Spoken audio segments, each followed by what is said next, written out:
moi, peut-être que je suis pas normal, mais j'ai trop de fierté pour raconter des conneries pour plaire à une autorité. J'ai trop de fierté pour ça. C'est pour ça que j'aurais pas pu travailler au Cameroun. J'aurais eu beaucoup de mal si par moment il fallait que je torde la vérité pour que ça plaise. J'aurais eu beaucoup, beaucoup de mal. C'était pas un pays pour moi. Je le constate. Parce que quand je vois les efforts qu'il fait, ben, je sais pas, je veux dire, je suis là justement pour leur dire, les Camerounais, ils sont plus aussi stupides. À une époque, les gens, parce qu'ils étaient allés à l'école, leur boulot, c'était de venir tromper ceux qui ne sont pas allés à l'école. C'était de venir leur dire, vous voyez l'école là, c'est extraordinaire. C'est extraordinaire. Et comme très souvent, on n'avait pas d'autres plateformes pour les contredire, ils passaient à la télé et tu ne pouvais pas être invité. Tu étais devant ta télé, tu écoutais un crétin comme ça parler, tu avais envie de le contredire, tu n'avais rien. On est bien aujourd'hui. Et ça, je peux remercier Mark Zuckerberg, je peux remercier les Occidentaux, je peux remercier les Chinois, avec les applications qu'ils ont mis en place pour qu'on puisse leur apporter une contradiction. Voilà. Donc, il y a quelqu'un qui me dit déménage Mbappé. Faites monter Nanou là, s'il vous plaît. Je ne sais pas ce que ça veut dire déménage Mbappé. Nanou, ici, tu peux te faire bloquer pour rien. Si tu as envie de rester un peu plus longtemps sur le panel, fais l'effort. Donc là, malheureusement, tu es obligé de monter. Sinon, tu vas te prendre un blocage. C'est con. Parce que je crois que si tu étais connecté à mon live, c'est parce que tu avais envie de regarder. Donc monte, tu me dis ce que tu entends par déménager et en quoi le déménagement va changer ce que je suis en train de dire. Essayez d'inviter Nanou, là, celle qui a dit déménage Mbappé, s'il vous plaît. Faites la montée, s'il vous plaît. Non, ne l'insultez pas, faites la montée juste.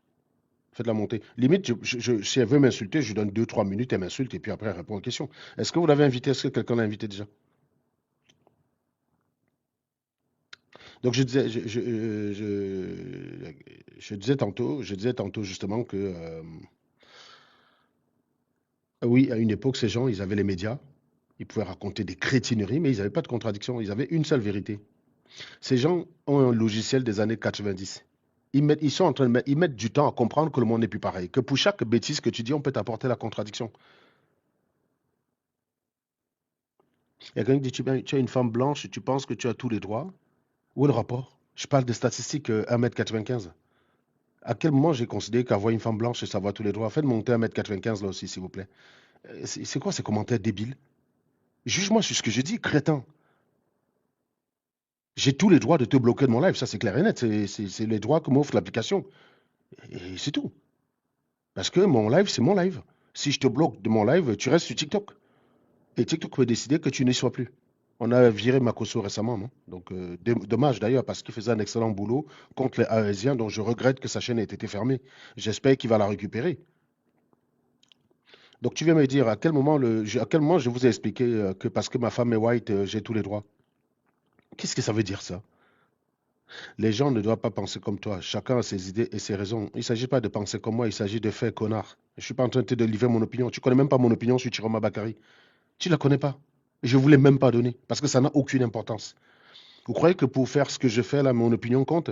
Pour que les propos de que ton pouve là soient faux, ça a besoin que de mon opinion sur Chiroma Bakary? C'est ça votre problème là, de la noirie. C'est que tout n'est qu'opinion chez vous. Ben non. Moi, je prends les données et je les analyse. Mais tu as déjà changé quoi dans ton pays avant de demander le changement? Bah, demande d'abord à ton président quand est-ce qu'il m'a donné la possibilité de changer le pays à bout de Bangui. À bout de Bangui, moi je vais t'inviter parce que j'ai l'impression qu'aucun de mes modérateurs n'est là. À bout de Bangui, je t'invite, tu ne montes pas, je te bloque. Voilà, tu vas monter pour que tout le monde puisse échanger. Merci. Tu vas monter, tu vas m'expliquer comment je fais si je veux changer mon pays. Là, j'ai envie de changer mon pays, je fais quoi? À bout de Bangui. Là, franchement, je suis motivé pour changer mon pays de ouf. Dis-moi comment je commence. Parce que je suis désolé, hein, est-ce qu'il y a un numéro que j'appelle? Où j'arrive, j'atterris en Simalène, je sors avec ma bite et mon couteau, je dis, hey, je vais changer mon pays, les gars. Je sais pas, vas-y, explique-moi comment faire Bouddha. Bonjour Serge. Bonjour. Voilà, Moi, je suis toujours surpris par des gens qui sont taquins, salopards en commentaire, qui montent subitement et deviennent polis. Si tu affiches la même politesse en commentaire, ça va très bien se passer. Donc maintenant, je te pose la question. Comment je fais pour changer mon pays? Je suis hyper motivé. Demande la procédure. Est-ce que je peux parler? Je t'ai monté pour poser une question, donc tu vas parler d'autre chose après. Putain, respecte-moi, Abou Bangui. Tu veux commencer par poser? Alors, réponds à ma question. Moi, je vais changer mon pays, comment je fais? Mais tu vas m'apporter une connaissance que je n'ai pas.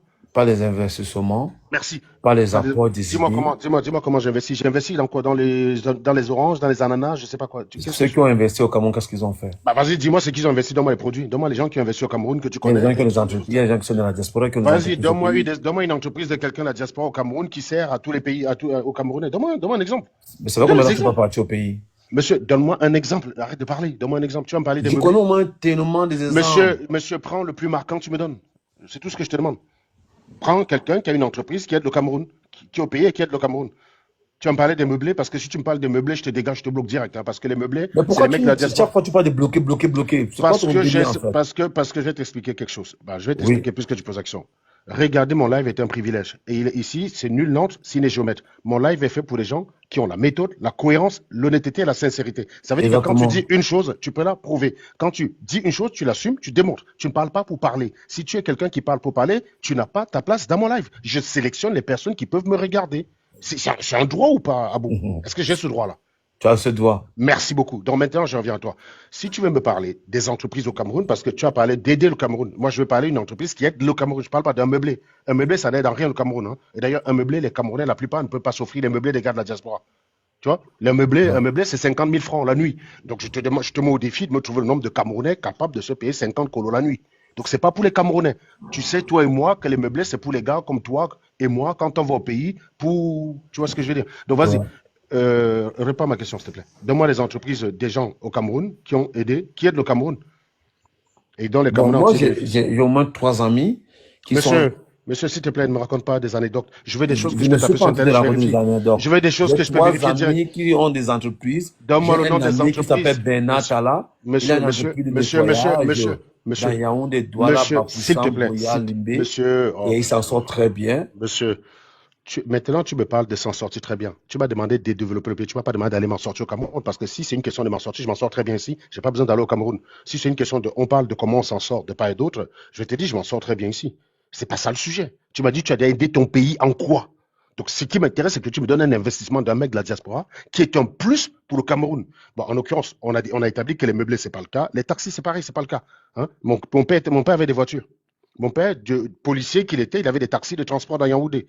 Et tu sais, mon papa, il avait été l'un des premiers à avoir cette formule suivante. Il achetait un taxi, il te disait, mec, dès que tu m'as versé une recette qui dépasse tel montant, tu gardes le taxi pour toi. Ce qui obligeait les chauffeurs de taxi à être réglo. Je connais des gens qui sont devenus quelqu'un grâce à mon père. Mon père, il achetait un vieux taxi KE30, là, les taxis KE30. Il disait, dès que tu dépasses 4 millions, dès que tu m'as versé plus de temps, c'était pas 4 millions, j'exagère, hein, dès que tu m'as versé plus de temps, le taxi te revient. Voilà. Donc, je suis désolé, c'est pas un plus. Tu n'as pas besoin de venir dans la diaspora pour ça. De même que tu n'as pas besoin de venir dans la diaspora pour aller expliquer aux gens comment on cultive les pastèques. Tu viens à la diaspora, fais une formation d'ingénieur et tu vas voler le travail des petits pauvres qui sont restés au Cameroun. Il faut être un minable et un chien pour apprécier ce genre de choses. Sincèrement. Donc, je te demande un plus. Pour ça, je veux un plus, s'il te plaît. Je veux quelque chose qui est un plus pour le Cameroun. Parce que moi, si c'est pour aller faire ce genre d'investissement, non merci. Je préfère aider les gens. Et de ce côté-là, je peux te démontrer, mon cher ami, en deux, qu'en 2 ans, j'ai envoyé plus de 35 000 euros au Cameroun, non pas pour des investissements, mais pour aider des gens. Et Mais des pour, gens, comment sais-je? mais pour aider les gens. Mais pour autant, je ne suis pas en train de te dire que c'est des investissements. J'aide des personnes, je n'aide pas le Cameroun. Tu vois la différence? Je ne suis pas là pour faire des vantardises à 2 balles. Ce que je fais, c'est un sens. J'aide des personnes, mais je n'aide pas le Cameroun. Mais cela dit, mon cher Abou, ce que j'envoie contribue plus au Cameroun que certains de vos investissements. Et je vais t'expliquer pourquoi. Si j'envoie Pourquoi? 35 000 au Cameroun en 2 ans, ces gens dépensent cet argent où, d'après toi, Abou? Au Cameroun? Merci. Quand tu dépenses au Cameroun, quelle est la taxe que tu payes? Que tout le monde paye au Cameroun, peu importe qui tu es. Tu ne Ça payes s'appelle pas, on comment? ne paye Vas-y, pas les taxes au vas-y, Cameroun. vas-y, dis-moi la tête dont tu connais même pas. On T'es paye un quelle taxe au villageois. Cameroun? C'est La toi qui dois TVA, payer les taxes aux la, frais d'envoi? la TVA, abruti, la TVA, TVA. toi aussi. Oh là Et débile La quoi. là. TVA par rapport à quoi? Par Tu rapport à connais même. l'entreprise, Bon, quoi? alors, mon cher ami, je vais arrêter là. La TVA existe depuis que je suis au Cameroun. Si tu ne sais pas ça, je te dégage direct. Hein. Je te dis, hein, je déteste les débiles. Je suis pas là pour faire ton éducation. Je suis pas là pour faire ton éducation, mon ami. Je ne suis pas là pour t'éduquer. J'ai Je dit suis là la pour débattre avec TVA, toi. c'est par rapport aux entreprises ou la TVA, c'est pour les gens que tu envoies l'argent. Monsieur, tu sais ce que ça signifie TVA ou pas? Déjà, commençons par là. Franchement, il répond pas à la question, je dégage, j'ai pas le temps en fait. C'est quoi la TVA d'après toi? Vas-y, dis-moi. Tu vis en France? Tu vis en France? Incroyable, il sait même pas ce que c'est que la TVA, le mec. J'hallucine. J'ai dit à Serge, C'est quoi la TVA? tu penses faire un débat avec moi? C'est quoi la TVA? Faites la dictature. Est-ce que vous faites Oui, ça à la diaspora? Tu vois, mon... monsieur, tes émotions, ton sentiment, je m'en bats les couilles. Je veux une discussion structurée. C'est quoi la TVA? Tu vas pas parler d'autre chose. C'est quoi la TVA? Tu me mets Tu peux. la question. Réponds à la question maintenant, vu que tu es débuté. C'est quoi la TVA? C'est quoi la TVA? C'est quoi la TVA? C'est quoi la TVA? Bah voilà, merci. On ne pouvait pas s'attendre à mieux que ça. Je devais acheter un billet de train à ma fille. Extramo, je te laisse gérer le panel 2 secondes. Je quitte l'application pour aller acheter un Le billet à problème, ma c'est que fille. le problème, c'est que j'ai pas les droits ici. Ici, j'ai pas les Attends, droits. est-ce que je peux te donner les droits ici? Ajouter Oui, tu modérateur. peux. Oui, et hop, hop, parce que voilà, c'est bon. Ah merde, j'ai plus de modérateur. Ils sont nombreux. Comment je fais pour enlever un modérateur? Voilà, demande à Valoumi, il va t'aider à monter les gens. Mafia, discute avec Estramoun, j'achète le billet de train à ma fille et je reviens. Donc, ma chère Kinfri, t'es venu apporter la contradiction. Hein? T'es venu apporter la contradiction. Bah oui. En fait, moi, je voulais lui poser une question parce que hier, je crois que j'étais de passage sur TikTok, j'ai vu qu'il était en live hier, ou c'était avant-hier peut-être. Et du coup, carrément, il incitait l'armée à prendre sa responsabilité. Et ça m'a fait rire un peu. En fait, je voulais lui poser la question. Lui qui est anti-coup d'État, anti-militaire, en fait. Voilà, il a toujours été contre le fait que les militaires soient au pouvoir. Mais apparemment, il incitait l'armée à prendre sa responsabilité au Cameroun. Parce que, soi-disant, Paul Biya a été reconduit. Hein. Et je voulais vraiment lui poser la question, en fait. Parce que c'est quand même contradictoire. Parce que lui, il a toujours insulté les chefs d'État de l'AIS en disant que ouais, c'est des militaires qui sont venus au pouvoir, ça veut dire qu'ils ne peuvent pas faire avancer le pays, on veut la démocratie, mais pour quelqu'un qui prône la démocratie, et toi tu viens, tu incites carrément les militaires au Cameroun de prendre le pouvoir. Donc je voulais lui demander son avis quoi là-dessus. Tu es vraiment sûr que c'est avec ces mots Oui, que je tu suis sûr as et expliqué? certain. C'est Il a ça? dit, et oui, oui, je suis sûr et certain, il a dit que les militaires, il espère que les militaires vont prendre les responsabilités et que il y a des militaires, c'est sûr et certain, ils ont peut-être envie d'intervenir, mais ils ont peur. Pour ça, il faut que le peuple soit du côté des militaires. Il l'a bien dit. J'ai très très bien entendu. C'est bon, Ah. billet de train acheté. Alors, tu m'as entendu dire que je voulais un coup d'État gorillesque au Cameroun ou pas? Qu'est-ce que tu entends par là? C'est la question que je me suis posée. Je me suis dit, ah, Ça va, tu es Exactement. déjà là. Je montais justement pour lui répondre. Monsieur, le neveu de Benji. tu as eu le Ça temps va, de ça va. parler. Serge, lui... Tu as eu le temps de parler, de poser ta question. Donc maintenant, je te repose la question et ne bavarde pas, ne va pas dans tous les sens. Qu'est-ce que tu entends par l'armée doit prendre ses responsabilités? C'est quoi le rôle d'une armée dans un pays, monsieur Mafia? Parce qu'on va commencer par là. Définissons quelle est la responsabilité de l'armée au Cameroun. Et tu me vois si parmi les responsabilités de cette armée, il y a le coup d'État. Parce que c'est sûrement avec des propos aussi ambigus, voulant monter pour essayer de dire il est contradictoire, machin. C'est là où je vous dis que les mecs, hein, quand vous les voyez monter, attends, je finis. Quand vous les voyez monter ici, Nicolas, et ne jamais contredire dans le fond, c'est parce qu'ils n'ont rien. Dès qu'ils pensent qu'ils ont trouvé un truc, ils montent là sur le premier truc. Donc, dis-moi, c'est quoi les responsabilités de l'armée mafia? Bon, en fait Serge, le mec, il monte sur le panel déjà avec des prétentions. Donc là, il sait déjà l'autre, il est là, il s'excite, il ne va pas me laisser parler. Attends, Mafia. En fait, le mec, il est sûr d'avoir trouvé la contradiction dans tes paroles. Moi, je suis monté justement pour répondre. Heureusement que tu es venu juste avant pour répondre toi-même. Parce que il ne comprend pas le sens de la phrase « l'armée doit prendre ses responsabilités ». Pour lui, l'armée doit prendre ses responsabilités est égal à un gorille doit prendre le pouvoir. Monsieur, c'est pas pareil, mec. monsieur. Le rôle d'une armée dans un pays, c'est d'abord déjà de protéger la population. À partir du moment où la population est en train de se faire... Nicolas, tu es en train de me flinguer mon truc. C'est à lui de répondre à cette question.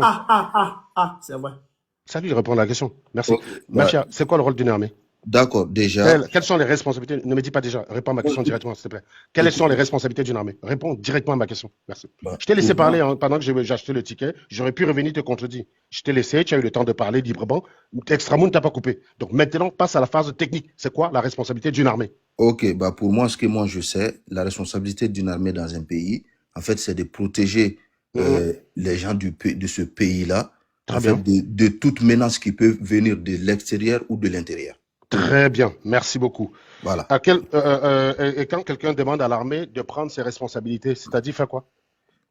Oui, mais d'abord, avant de répondre, en fait, Monsieur, réponds à ma il faut- question. Tu vas parler oui, d'autre chose je vais après. répondre. Bon, Mais vas-y, réponds. c'est pas, il faut Monsieur, pas jouer avec les mots. Tu n'as pas dit.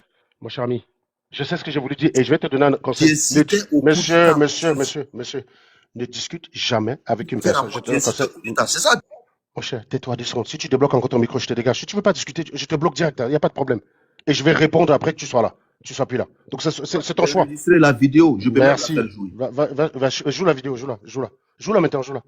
Je joue avec les Joue mots. la vidéo. C'est ça Joue la ton vidéo. problème. Parce que Joue la vidéo. dès qu'on essaie de te conseiller, Mais Joue joue la ta vidéo. vidéo. Joue la vidéo. Joue ta vidéo. d'abord, tu me laisses parler. Joue En la fait, tu vidéo. vas pas me la faire. Joue la vidéo. Dès qu'on essaie de te conseiller, tu Oui, textes. tu m'as coincé. C'est bon, tu as gagné. Joue la vidéo. C'est pas possible. Tu crois que j'ai de l'ego? Tu m'as coincé. C'est bon. D'abord, tu vas m'écouter. Parce que Non. c'est ça, en fait. Tu n'écoutes pas les gens. Tu vas m'écouter. Non, je vais écouter. Je t'écoute après que tu aies présenté ta preuve. Je vais la jouer quand j'aurai envie de la jouer. Non, mais si tu ne veux pas la jouer, tu me dis je te dégage. Tu ne parleras pas. D'abord, tu vas Non, tu ne parleras pas. Tu joues la vidéo. Dans ce cas, il n'y a pas de souci. Je vais faire Dans mon ce- panel. Dans D'abord, tu vas aller ce cas, je te là. bloque. Ok, va faire ton panel abruti. Ok. Dégage. Voilà. Donc, les mecs, en fait, il était tellement sûr de lui qu'il n'accepte pas, il n'arrive pas à comprendre qu'il est déçu. Il donne lui-même la bonne définition de prendre les responsabilités.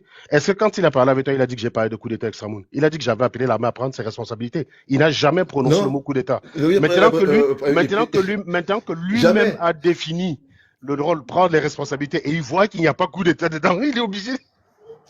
Il est obligé de mentir. Mais ouais, mais au fait, Serge, non, mais tu sais, Serge, je me suis posé la question, tu vois, quand tu as fait ton intervention, tu as dit qu'en 2018, c'est toi qui as, bon, tu fais partie de ces personnes, mais peut-être la seule unique personne qui a demandé de faire entrer les stats. C'est un peu dans moi ces qui ai histoires imposé. d'élections. Oui, je suis le premier Camerounais à Mais imposer c'est très grave, l'utilisation de la ça. statistique pendant. Oui, c'est ça. Mais C'est tu n'es pas exactement le ça. seul. Je comprends pas, parce que je sais qu'il y a beaucoup de Camerounais qui sont très très forts en maths et en Je sais, statistiques. Ça mais veut ils dire sont que très ceux qui peu, sont ils sont très peu qui super font, intelligents, ils sont c'est très c'est peu ça. qui font, ils sont Ceux très qui sont peu qui font. super intelligents, ils sont pas dans la politique, au fait. Ils Ils s'en sont, foutent totalement, quoi. non, il y en a très peu qui ont le courage de venir parler. Il y a des gens qui sont beaucoup plus compétents que moi, Ah, mais qui ne peuvent d'accord, pas ok. faire ce que je fais. Et quand il y a des mensonges comme ça, peut-être ils ne prêtent pas attention. Parce que je vais te dire un truc, hein. La plupart des Africains font l'école juste pour l'école. Ils ne comprennent pas l'utilisation qu'on peut en faire. Donc, il y en a qui ont fait la statistique, Tout à mais qui fait, ne comprennent tout pas à qu'on fait. peut utiliser la statistique pour faire ça. Je suis donc le premier à venir le faire en 2018, et c'est très bien, ça a commencé à rentrer dans les mœurs. L'opposition qui a gagné aujourd'hui a utilisé les statistiques pour démontrer sa victoire. Donc, on ne peut plus raconter n'importe quoi au Camerounais. Et mon live de juste était justement pour renforcer cela, parce qu'il y a encore un ministre qui soit fait semblant de ne pas comprendre, ou n'a pas compris. C'est l'un ou l'autre. Voilà. Donc, c'est pour ça que je suis venu. Est-ce qu'il y a encore quelqu'un qui a qui a quelque chose? Et je suis désolé pour Serge, ouais. moi, je demandais, j'ai juste vu quelques extraits de l'émission. Où est-ce que je peux trouver l'émission dans son entièreté? Fauteuil rouge. J'ai pas vu il y a des extraits partout sur Facebook. J'ai vu des extraits sur TikTok, pas sur Facebook. J'ai vu chez Agent 47, je sais pas si tu connais. Je connais pas. Agent Agent 40, 47. peut-être aussi. Ouais, Tu moi tapes, aussi, tu, c'est tu Agent tapes, 47 tu tapes aussi. fauteuil rouge sur Facebook, sur YouTube autant pour moi. Sur YouTube, tu peux trouver aussi. Sur YouTube, tu vas trouver l'émission en entièreté. Ah, fauteuil Ouais. rouge. Ok. Oui, tout le monde a une chaîne YouTube maintenant. Non, c'est un vrai plateau de médias. J'étais assez surpris, hein. C'est mon premier plateau que je fais comme ça en direct, quoi. Donc, Non, mais c'est euh, super bien de parler surtout des chiffres. oui, Et pour que c'est les ce que je vais Africains faire là. puissent comprendre que Je vais eh, je vais pour répondre à ce tromper ministre quelqu'un, il qui faut n'a être pas. super fort, en fait. Tout à fait, tout à fait. Il faut être super fort pour tromper quelqu'un parce que Non, c'est pas, en Occident, pour tromper des gens, on arrive à être au moins assez minutieux. Mais nous ici, nous en Afrique, c'est simple. En Tu dis Occident, juste un truc en Occident, et c'est quelqu'un bon. peut plus te dire j'ai gagné dans 80% d'endroits. Théoriquement, j'ai pas besoin du reste de 20%. Tu as quelqu'un qui le contredit. Ça n'existe pas. C'est impossible. Les gens ont déjà compris comment fonctionne. Les gens ne comprennent pas comment fonctionne une moyenne. Je pense que les gens qui font ça, ils sont bloqués parce qu'ils croient que c'est une question d'addition. Mais il faut savoir que le score d'une personne à la présidentielle est une moyenne. Ça veut dire que quand tu as un petit échantillon, tu as une petite taille. Mais quand tu augmentes la taille, en plus, quand tu augmentes le nombre de participants, mais tu augmentes la taille de telle enseigne que la moyenne va toujours se stabiliser en fait. Ça va toujours se stabiliser et même pire que ça, plus la taille va augmenter, plus la variance va diminuer. Ça veut donc dire que plus la possibilité de s'écarter la moyenne devient compliquée. Plus la taille est grande, plus s'écarter la moyenne est compliqué. Ça devient une gravité. C'est un peu comme un astre. Un astre qui a une faible masse a une certaine gravité. Plus la taille augmente, plus la gravité augmente. Eh bien, sachez que c'est la même chose avec le score d'une élection. Vous avez un certain échantillon, vous avez une moyenne, vous avez une variance. Cette variance dépend de la taille de l'échantillon. Et quand vous allez augmenter la taille de l'échantillon, la variance va baisser. Et si la variance baisse, ça veut dire que s'écarter de la moyenne devient très compliqué. Je prends un exemple avec les tailles pour que vous compreniez. La distribution des tailles dans une société, elle obéit à la loi normale. La variance est à peu près de 10 cm.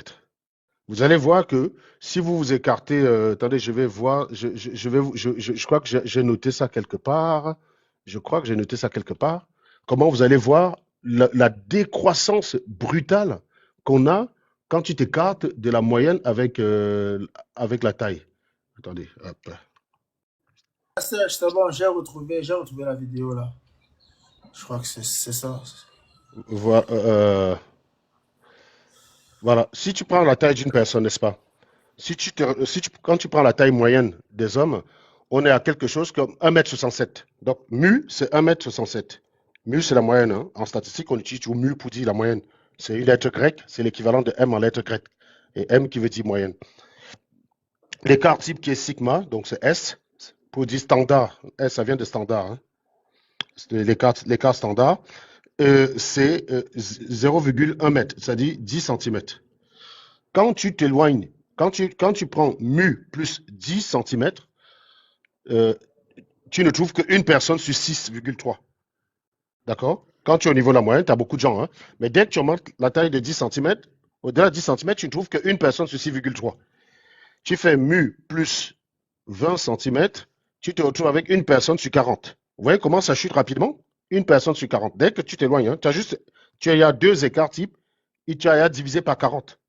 C'est-à-dire qu'il y a moins de 40 personnes, de une personne sur 40, qui font plus de 1,77 m. De 1,87 m, autant pour moi. Tu fais mu plus 30, tu as 1,97. Tu te retrouves à une personne sur 740. Tu fais mu plus 40, c'est-à-dire 2,07 m, c'est une personne sur 3200. Vous voyez comment ça chute drastiquement? Ça veut dire que plus tu t'éloignes de la moyenne, moins ça devient probable de trouver des gens qui s'éloignent, qui sont là. C'est ce genre de phénomène, c'est ce type de décroissance brutale que tu as avec la courbe de Gauss. Si tu te retrouves, allez, je vais prendre à 50 cm de plus que la moyenne, c'est une personne sur 3,5 millions. C'est-à-dire des gens qui font 2,17 m. À 2,17 m, c'est une personne sur 3,5 millions. C'est-à-dire que comme la planète Terre a 8 milliards, tu vas trouver peut-être 2000 personnes qui correspondent à ce genre de... tu vas trouver 2000 personnes sur Terre avec des tailles supérieures à 2,17 m. Quand tu passes à 2,27 m, c'est une personne sur 1 milliard. Donc, il y a des gens qui font 2,27 m, il ne devrait pas y avoir plus de 8 personnes sur Terre. Vous pouvez aller regarder dans le livre de Guinness Records. Une personne, quand vous allez à 70 cm, c'est-à-dire 7 sigma, hein, 70 cm, ça veut dire 7 fois l'écart type. Vous êtes à une personne sur 780 millions. Sur 780 milliards, autant pour moi. Autant vous dire qu'il n'y a personne sur Terre. Hein. Il faut combien de Terre à la Terre? C'est 8 milliards de personnes. Tu dis 8 par 78, ça fait à peu près 9. Ça fait à peu près 9 à 8, c'est 72. Ça fait à peu près, allez, on va dire 10, hein, 78. Donc, il te faut 10 planètes Terre. Il te faut 10 fois les habitants de Terre pour que tu trouves une personne qui a ça. Ça que ça veut dire. Hein. Quand on te dit une personne sur 780 000, sur 780 milliards, sachant que la Terre, c'est 8 milliards. Donc, tu fais 780 divisé par 8 milliards, ça fait à peu près 90. Donc, il te faut 90 fois la Terre pour pouvoir trouver une personne qui mesure 2,37 m, quoi. Donc, 2,47 m, tu as une personne sur 1600 milliards. Donc, vous voyez comment ça décroît. Alors qu'on a juste augmenté de quoi? C'est ça, le Z-score, c'est le nombre d'écarts types. Donc, regardez ici là que point Z-score de 9. Point Z-score de 9, on est passé à quelque chose qui est moyen, à une chance sur 8,900 milliards de personnes.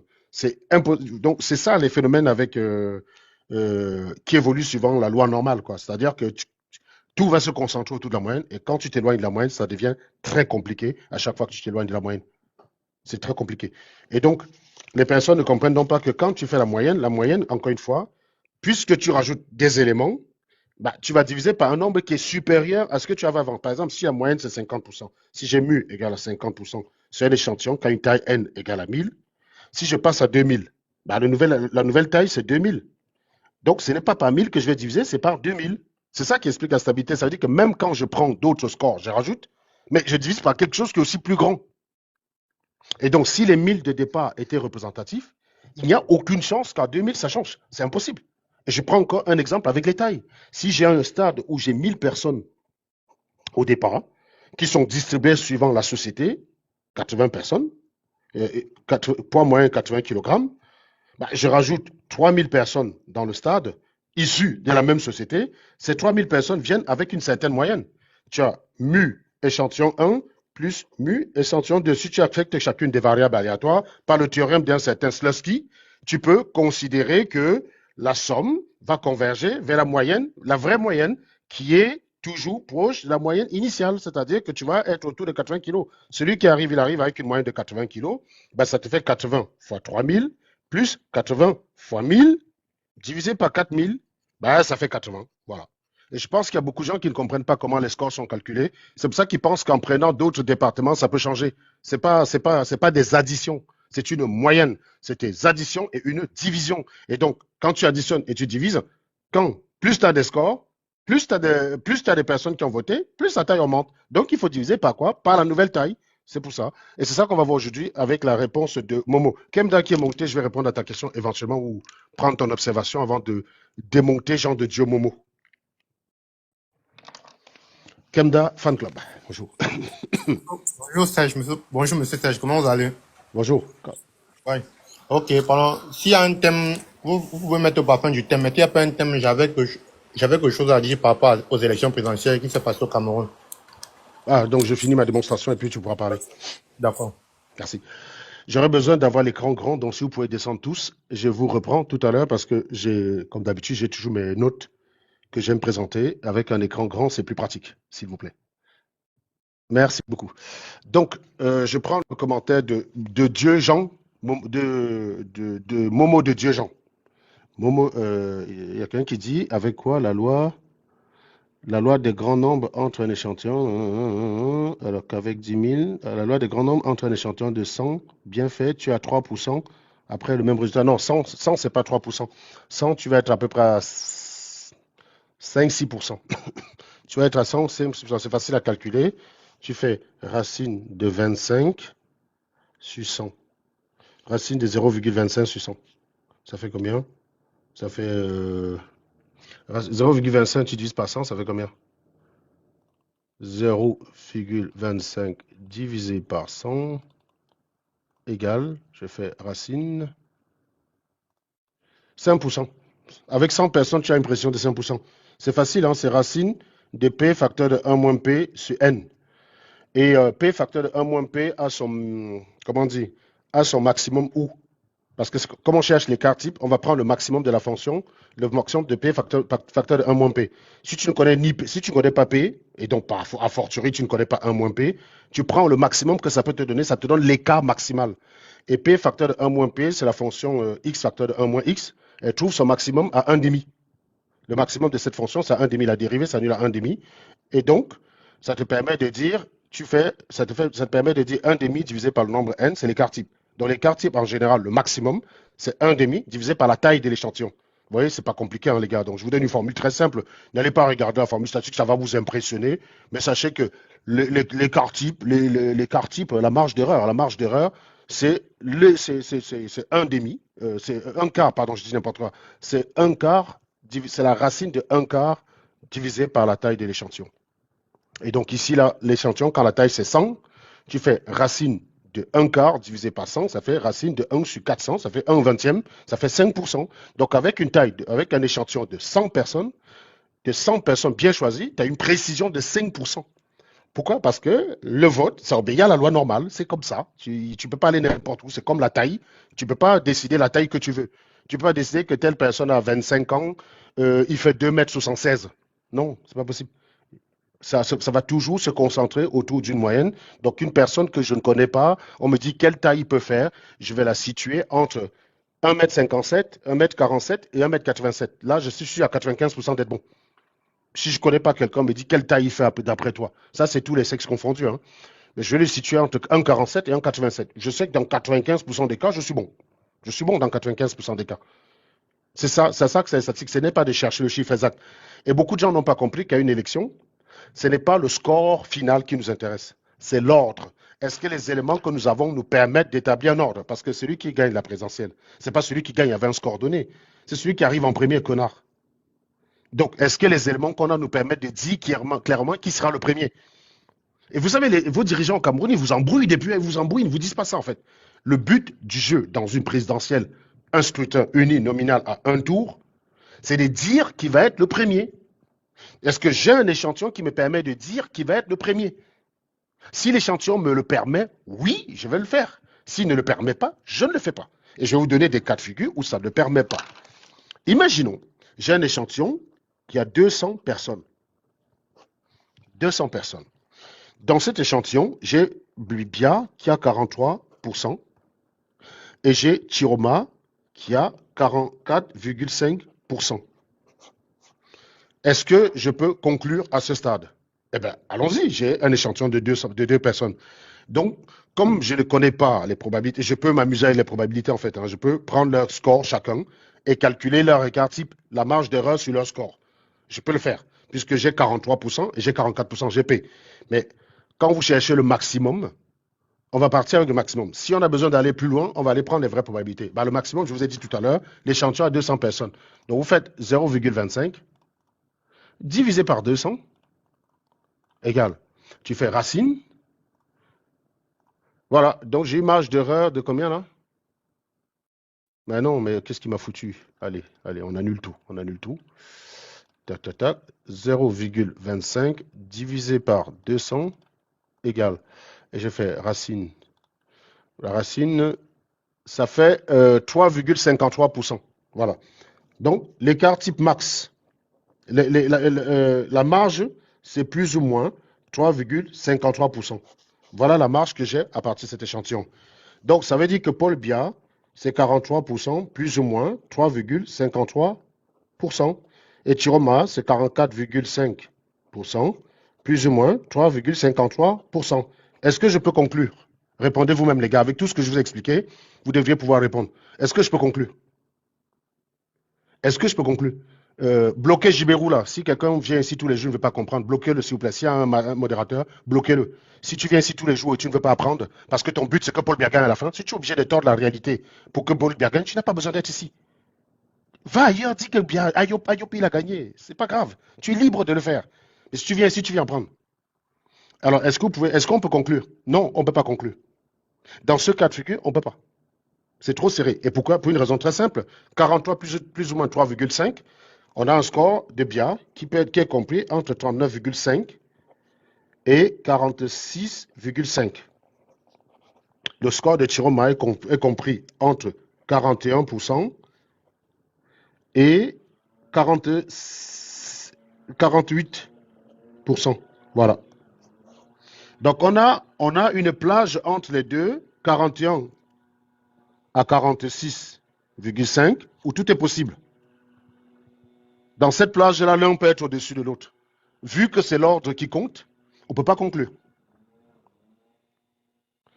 Il y a quelqu'un qui me dit, tu te bases sur quoi faire les calculs? Je ne suis pas ici pour vous éduquer, je me base sur la statistique. Si tu ne connais rien, va apprendre, Mona Sawa. Et si tu ne veux pas apprendre, tu demandes à un modérateur de te bloquer, tu dégages. On fait la statistique, tu me demandes, je me base sur quoi pour faire. Je suis ici en train d'expliquer, je suis ici en train d'illustrer un cas de figure où la statistique ne permet pas de conclure.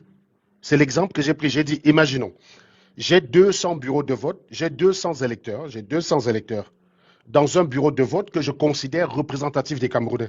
J'ai un bureau de vote qui est un bureau de vote test. Donc, j'ai étudié la sociologie camerounaise. J'en arrive à la conclusion que ce bureau de vote est représentatif des Camerounais. C'est-à-dire que ce qui se passe aux États-Unis font ça. Il y en a plein comme ça. En France aussi, on a des communes dont on dit cette commune vote toujours comme l'ensemble des Français. Donc, ce qui se passe là, c'est ce qui va se passer en France. Ils ont étudié ça, ils ont calculé les probabilités que ce ne soit pas le cas. Ils en sont arrivés à la conclusion que c'est fidèle. Ça représente la France. Ce sont ce que certains journalistes font. Ils payent des instituts pour ça, pour dire, trouvez-moi une commune où nous, on va aller. Avec les résultats de la commune, là, on va prédire les résultats de l'élection. Et donc, on te trouve une commune que depuis 1928 ou bien depuis 1917, leur vote a toujours correspondu avec le vote des Français en termes de proportion. Et donc, c'est ça, le machin. Donc, je prends une telle commune, il y a 200 votants. Je fais le calcul, je tombe sur Chiroma à 43%, Paul Biya à 44,5%. Et la conclusion, c'est est-ce que je peux dire qui a gagné à ce stade-là? Non, je ne peux pas dire puisque la marge d'erreur est de 3,5% pour chacun des deux. Donc, il existe un scénario où Paul Biya est devant. Prenons par exemple, si Paul Biya est dans sa fourchette haute, 46,6, 46,5, et Chiroma est dans sa fourchette basse, 41, c'est Paul Biya qui gagne. Je ne peux donc pas conclure. Maintenant, prenons un deuxième cas de figure. J'ai le même bureau de vote. Dedans, Paul Biya est à 17% et Chiroma est à 71%. Ce bureau de vote est représentatif. La taille, c'est 200. Je le rappelle, la marge, c'est 3,5. Est-ce qu'on peut conclure? Là, oui. Si ce bureau de vote est représentatif, l'écart, Chiroma dans sa fourchette basse, 68,5%, 67,5%, pardon, et dans sa fourchette haute, 74,5%. Paul Biya dans sa fourchette basse, 13,5%, fourchette haute, 20,5%. Il n'y a aucune chance qu'il se rattrape. Donc, on peut conclure. Est-ce que vous avez compris comment ça marche, les gars? J'essaie de simplifier au maximum. Chaque jour que je fais le live, j'essaie de me demander comment je vais simplifier pour que les gars comprennent. Là, on ne peut pas. Là, on peut conclure. C'est fini, terminé. Il n'existe pas de situation où Paul Biya rattrape Chiroma dans ce genre de situation. C'est comme ça qu'on conclut avec les stats. Ce n'est pas de dire on ne peut pas conclure parce que la taille est petite. Si la taille est représentative et que les écarts sont marqués, on peut conclure. Et c'est ce que j'ai fait depuis le début. Hein. Ce n'est pas la magie. Rappelez-vous, la marge d'erreur, c'est un quart divisé par la taille de l'échantillon. Vous voyez que plus l'échantillon est grand, plus la marge d'erreur va être faible. Ça veut dire que plus ça veut dire qu'on a plus de chances d'être proche de la moyenne de l'échantillon. Et plus la taille est grande, plus la variance est faible. Par exemple, si vous avez un échantillon de 2 millions, la variance dedans va être tellement faible que même en passant à 4 millions, ça ne va rien changer. Ça veut dire que ça devient compliqué de s'écarter. Je vous ai dit, variance, c'est de comment on s'écarte de la moyenne. La variance, c'est le carré de l'écart type. Si l'écart type est faible, par exemple, je vous donne une courbe de Gauss. Je vais vous montrer typiquement les courbes avec haute variance et grande variance. Je vais faire deux courbes. Je vais faire deux courbes de Gauss. Vous allez voir la différence.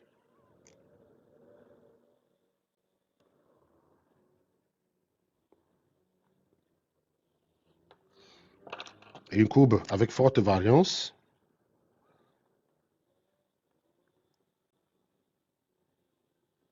Voilà.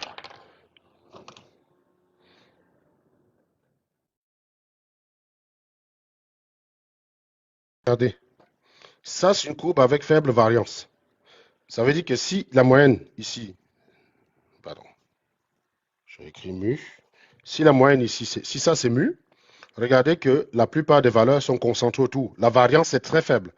Ça veut déjà dire que pour t'écarter et te retrouver ici, c'est très peu probable. Pour te retrouver, c'est très peu probable. Vous voyez que tout est concentré autour de la moyenne. Ça, c'est typiquement ce qui se passe avec des grands échantillons. Tu vas voir un truc comme ça avec une concentration autour de la moyenne.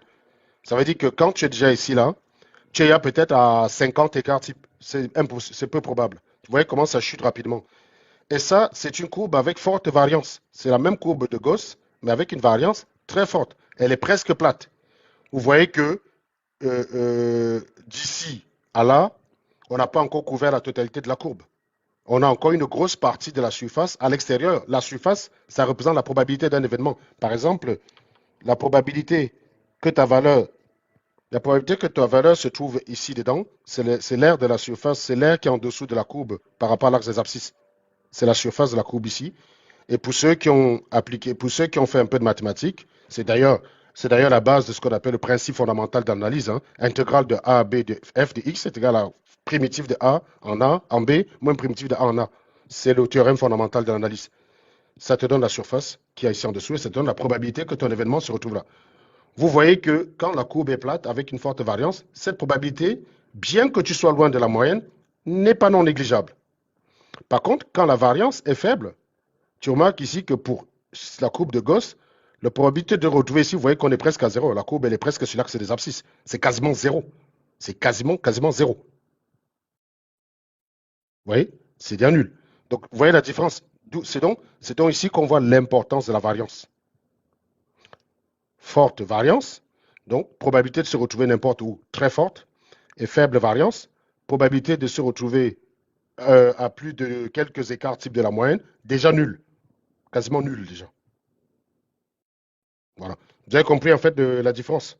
Pourquoi quand on parle d'écart type et de moyenne à chaque fois, ce n'est pas simplement des mots qu'on balance comme ça pour vous impressionner ou pour vous dire qu'on a été à l'école. Et on ne fait pas l'école pour l'école. Je vous ai dit, le véritable problème des Africains, c'est que quand ils voient l'application de ce qu'ils ont appris à l'école, ils croient que c'est l'école. Non, c'est des outils. Si je sais qu'on utilise le marteau pour clouer, je ne vais pas aller utiliser mes doigts pour clouer. Je vais utiliser le marteau. Si j'ai appris que le marteau est efficace, c'est désormais le marteau que je vais utiliser. J'ai appris que la statistique permet de faire ça. Je ne peux pas arriver à un moment donné. Je dis, bon, comme les Camerounais, là, ils comprennent dans la SPAC, laissons ça. C'est le truc du blanc. Hein? On va parler terre à tête. Toi-même, gars, est-ce que tu penses vraiment que Thierry Mala pouvait gagner? Hein? Il faut être implanté partout. Hein? Il faut être implanté partout au Cameroun pour gagner. Et là, on confond l'implantation et le vote des gens. C'est pas parce que tu es implanté partout que tout le monde t'aime. Est-ce que c'est parce que tu es implanté partout que tout le monde va t'aimer? Il n'y a pas de lien de causalité entre ces deux événements. Être implanté partout quand dans un pays qui est mal barré, comme le Cameroun actuellement, pourquoi tu dis que tu as gagné? Pourquoi tu militarises la ville? C'est parce que toi-même, tu sais que tu n'as pas gagné. Tu ne peux pas être implanté partout. Tu peux pas être implanté partout et tu décides que parce que tu es implanté partout, tu as forcément gagné. Être implanté partout ne signifie pas qu'on va voter pour toi. C'est ça que tu ne comprends pas. C'est ça que les sardinats ne comprennent pas. Donc, il laisse les statistiques de côté et il veut commencer à dire toi-même. Est-ce qu'on connaît Chiroma dans ton village? Toi aussi, Serge. Tes démonstrations, laisse-nous tes mathématiques là. On a tous fait ça à l'école. Non, laisse ça. On a tous fait ça à l'école. Donc, tu veux impressionner qui? Laisse tes mathématiques là, toi-même, Serge. Tu crois que Chiroma pouvait gagner? Est-ce qu'on le connaît dans ton village? Voilà typiquement comment fonctionne la noirie. On apprend un outil de décision qui est la statistique. La statistique, c'est l'outil de décision. On apprend un outil de décision, mais on vient, quand sur une question cruciale, le destin d'un pays, le meilleur outil qui permet de savoir la vérité, on le met de côté et on commence à parler de ses émotions. Je ne fais jamais ça. Il y a quelqu'un qui me demande la connaissance de la statistique à créer quoi? Bloquez-le. Si tu ne sais pas quoi c'est la statistique, je ne suis pas là pour t'éduquer. Bloquez-moi Jacques Dola là, s'il vous plaît. Cette connaissance à créer quoi? Les vaccins, les médicaments, les voitures, la garantie de ta voiture, réduire les accidents astronomiques, aéronautiques et tout ça. Mais bon, tu ne sais pas quoi. S'il vous plaît, est-ce qu'il y a un modérateur? Parce que s'il n'y a pas de modérateur, dis-moi, je bloque moi-même. Hein. Qu'est-ce qu'il fait encore là, Jacques Dola? Il faut le bloquer, merci. Je ne suis pas là pour éduquer les gens. Hein. Je suis là pour parler à ceux qui ont envie de comprendre. Mais je ne suis pas responsable de votre éducation. Si vous avez des lacunes, vous prenez votre stylo. Tu ne viens pas parce que tu as des lacunes, tu vas empêcher les autres d'avancer. Si tu as des lacunes et tu ne connais pas, tu prends ton stylo. Moi, j'ai une phrase de Lucrèce qui m'est venue hier, que j'ai notée, parce que j'ai trouvé que ça collait à la situation. La phrase de Lucrèce dit « L'idiot croit que la montagne la plus haute au monde, c'est la plus haute montagne qu'il a vue. » Ça, c'est Lucrèce qui disait ça. La plus haute montagne, pour un idiot, la plus haute montagne dans le monde, pour lui, c'est la plus haute montagne qu'il a vue. C'est-à-dire que s'il a grandi dans son village, il a vu une montagne qui faisait 300 mètres. On dit, mec, on te dit, un Voko, c'est quoi la plus haute montagne? C'est quoi la taille de la plus haute montagne au monde? Il va dire 300 mètres. Si tu dis non, il y a des montagnes qui dépassent 300 mètres, il va dire, dis donc, quitte là-bas, laisse ça, tu mens. Tu mens. Porte la montagne, là, tu viens la mettre devant moi, on voit. Hein? Porte alors ça, tu viens devant moi, on voit. Non, c'est écrit, c'est sur Internet. Hein. On a des photos de l'Himalaya, du Mont Blanc. Ah, laisse ça, dis donc. Vos photos qu'on peut truquer là. Bouffe, pas là-bas avec. Bouffe, quittez là-bas avec ça. Voilà. C'est comme ça que l'abruti raisonne. C'est comme ça qu'il raisonne. Pour lui, la montagne la plus haute, c'est la plus haute montagne qu'il a déjà vue. Pour lui, l'outil le plus performant pour tester une élection, c'est l'outil le plus performant que lui connaît, à savoir son flair. Le RDP s'est implanté partout. Il ne peut pas perdre. Voilà, c'est comme ça. Voilà. C'est ça son outil le plus performant. Les statistiques, laisse les affaires des blancs là, dis donc. Ah. Vous aimez trop montrer que vous êtes allé à l'école. Et ton école là, ça a apporté quoi, on a vu. Hein? Ça a fait quoi? Ça a créé quoi? Voilà la question d'un abruti typique. d'une giclure. Et c'est les gars comme ça que Momo aime. Les Momos comme ça, ils adorent les crétins comme vous. Ils vous adorent. Parce que vous êtes des giclures. Vous répétez bêtement ce qu'on vous dit. Paul Biya a gagné l'élection. Ah bon? Comment tu sais qu'il a gagné l'élection? Le Conseil constitutionnel a dit. Ipse dixitisme. Ce n'est pas vrai parce que le Conseil constitutionnel a dit. C'est vrai parce que tu en as eu la preuve. Quand Chiroma l'a dit, pourquoi tu n'as pas dit que c'est vrai parce que Chiroma l'a dit? Tu as demandé les PV, non? Il a montré les PV. Tu n'as pas été capable de remettre en cause les PV. Maintenant qu'Elekam dit que c'est Biya qui a gagné, tu as demandé les PV à Biya? Non, c'est vrai parce qu'Elekam l'a dit. Voilà. Ipse dixitisme.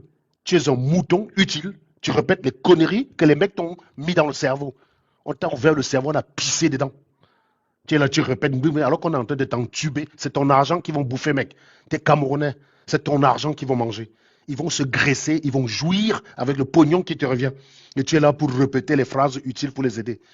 Ce qui est pire, c'est que certains qui répètent ce genre de conneries, c'est des misérables. Qu'un cadre camerounais qui profite du système Biya ait ce genre de raisonnement, après tout, pourquoi pas? Il sauve sa peau, il sauve son ventre. Mais quand tu tombes sur des giclus qui vivent dans des maisons en terre battue, en carabotte, qui te répètent ce même genre de conneries, tu dis non. Les mecs sont là, ils vont jouir avec ton pognon et tu sers d'idiot utile. Non. Demande-leur les preuves que c'est Biya qui a vraiment gagné. Demande les PV aussi des Elekam. Et je te jure, le jour, à la minute où ils publient le PV, je prends 2 jours de boulot. Je peux faire ça pour le Cameroun. Je peux le faire. 2 jours de boulot où je ne serai pas payé. Je prends 2 jours de boulot, je m'assois sur les PV d'Elekam et je vous apporte la preuve de la fraude. Et déjà, vous-même, vous pouvez le faire. Les lives que je fais, ça vous donne les premiers outils pour aller chercher la preuve. C'est pour que dès que vous voyez un PV qui a une certaine participation, comme ça dit, il y a un fou là-bas en France qui m'a dit ça c'est bizarre. Donc, je n'ai pas trop compris ce qu'il a dit, mais il a réussi à démontrer que ça c'est bizarre. Voilà. Et je vais vous expliquer dans quel cas on se trouve avec les PV. Quand vous avez des participations, je vous ai dit, quand la variance est faible, toutes les valeurs se concentrent autour de la moyenne.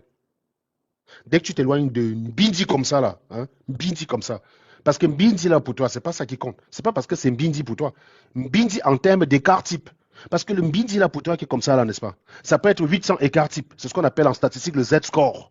Z-score. Quand on dit Z-score, c'est le combien d'écart type. Parfois, c'est très Mbindi, hein. Tu te dis, non, on peut se déplacer. Mbindi, c'est rien, ça. C'est pas comme ça que ça fonctionne, les stats. Ça peut être Mbindi pour toi, mais en termes d'écart type, ça fait ça. Et donc, quand tu fais ça en termes d'écart type, ça devient, les probabilités deviennent zéro. Voilà. Les probabilités, c'est zéro. Et c'est ça qu'on va essayer de faire. Donc, je réponds à Momo de Dieu Jean. Mon cher maître Sim, faisons un peu de mathématiques électorales. Et il osait dire qu'il fait les mathématiques électorales. C'est ça qui est intéressant au Cameroun, c'est que tu peux être nul en mathématiques, minable en mathématiques, mais comme tu es populaire, tu as la grande gueule et que tu as des supporters débiles qui te suivent. D'ailleurs, ça a pas mal baissé sur sa page. Hein. J'ai souvent remarqué qu'à une époque, il faisait des publications, plein de sardinats y allaient. Bref, vous venez publier les résultats ci-dessous qui donnent Issa Chiroma vainqueur à 54,8%, soit 1 227 000 voix. Mais, monsieur Sim, si par hypothèse d'école, on considère vrai vos résultats de 54,8% sur 18 départements, toi, tu es du gouvernement, tu ne dois pas considérer vrai, Momo de Dieu Jean. Si tu penses que c'est faux, tu apportes la preuve, puisque tu es du gouvernement, donc tu as accès, tu es ministre délégué auprès de la justice. Donc, je pense que c'est dans ton rayon. Tu peux aller chercher l'info, connard. Si ces PV sont faux, tu peux aller dans les vrais PV, trouver. Le problème, c'est que je sais que vous n'avez pas pu trafiquer les PV qu'il a présentés. Parce que vous savez qu'il pouvait vous confronter. Si vous avez fait le trucage, c'est sur les 20% qui restent. Et c'est là où ça va être très facile de vous attraper. C'est là où pour vous attraper, c'est un jeu d'enfant. Donc, je connais à peu près comment vous avez pu truquer. Parce que sur ce coup-là, comme on vous a pris à l'avance, comme on a utilisé des outils que vous ne savez pas et qu'il y a quelqu'un comme moi qui a fait de la pédagogie, vous avez dû revoir votre fusil d'épaule. Donc, du coup, ce que vous avez fait, je connais à peu près ce que vous avez fait en termes de fraude. Donc, Momo de Dieu, Jean peut aller regarder et vérifier si les PV de Chiroma sont vrais ou pas vrais.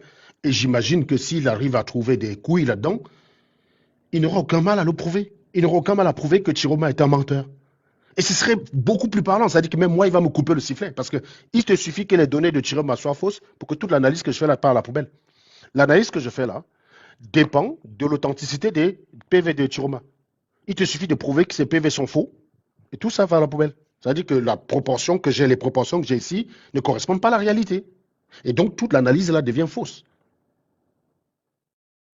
Donc, je recommence. Donc, Monsieur Sim, si par hypothèse, on considère vrai vos résultats de 54,8% sur les 18 départements et qu'on considère que votre client candidat a obtenu 1 225 000 voix contre 700 000 pour le président Paul Biya sur un corps électoral de 8 millions d'électeurs, on va arrondir, hein, on va arrondir les deux résultats à 2 millions pour faire simple.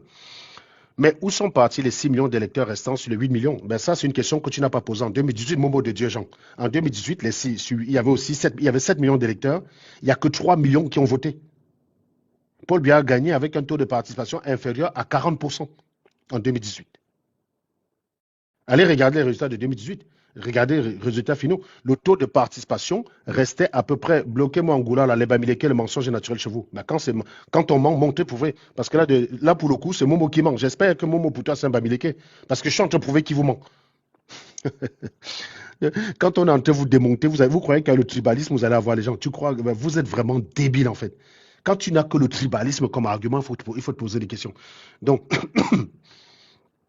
donc déjà, Momo, en 2018, où Paul Biya a gagné, il a gagné avec une participation très basse, participation très en deçà de ceux que Chiroma a gagné avec.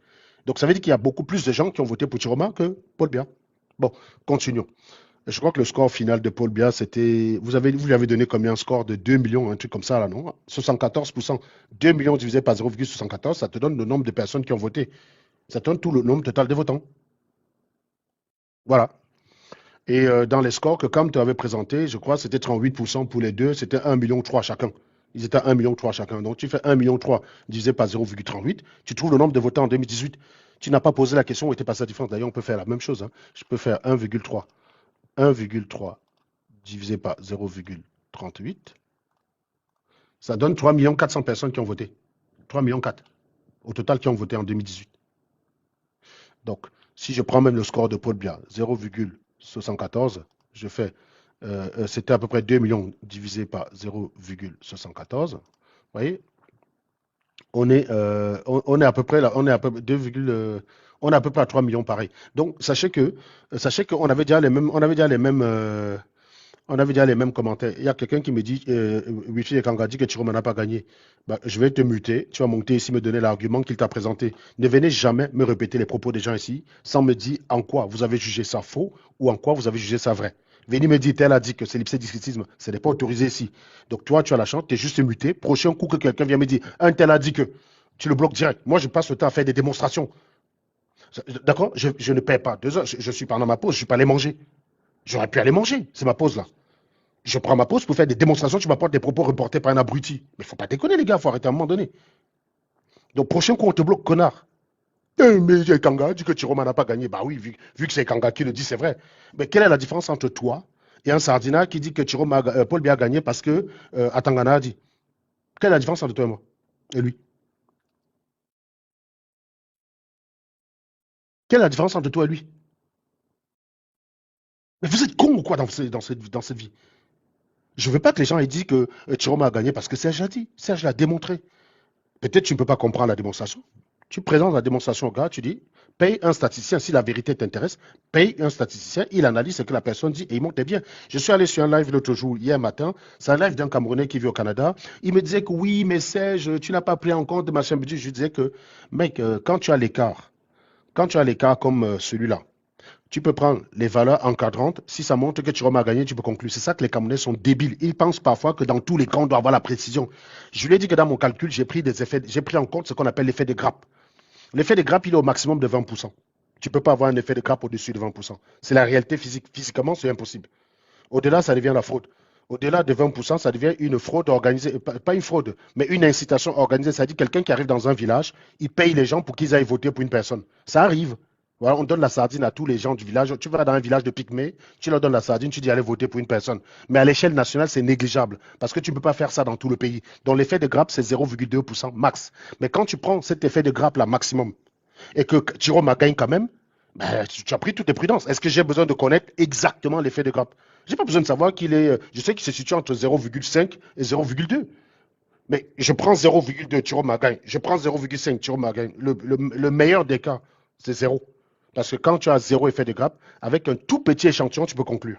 L'effet de grappe a comme conséquence de dire ton échantillon, pour qu'il soit représentatif, sa taille doit être plus importante. Par exemple, avec un effet de grappe Sans effet de grappe, 160 bureaux de vote peuvent te permettre de dire le résultat final. Avec un effet de grappe, tu passes à 400 bureaux de vote, tout simplement. Ça veut dire qu'il faut juste augmenter la taille pour diluer cet effet-là et donc pour que les votes deviennent comme s'ils étaient indépendants. C'est ça l'effet de grappe. Et donc, je ne suis pas obligé de le savoir à exactitude.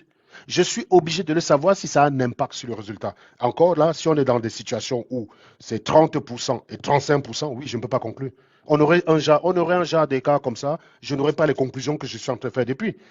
Et ce travail est beaucoup plus simple en raison de l'écart. Je peux vous dire avec péremption, de façon péremptoire, que tel a gagné et tel a perdu, parce que l'écart est tellement important que même en prenant en compte tous ces phénomènes-là, ça ne marche pas. Et je vais vous montrer les scénarios où Paul Biya gagne. Je vais vous montrer les scénarios où Paul Biya gagne et on va tester les Z-scores de ça. Vous allez me dire si c'est possible. Vous allez me dire si vous êtes rationnel de croire ça. Ce n'est pas une affaire de je vous dis que Paul Biya a perdu parce que j'ai dit qu'il a perdu. C'est des arguments de débiles.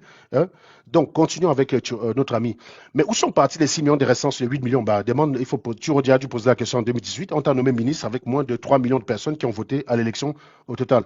Si on compte le nombre de suffrages exprimés en faveur des 10 autres candidats en lice, plus les 2 premiers, est-ce que nous aurons le chiffre de 8 millions d'électeurs, moins les abstentions? Bah oui, c'est censé être le cas.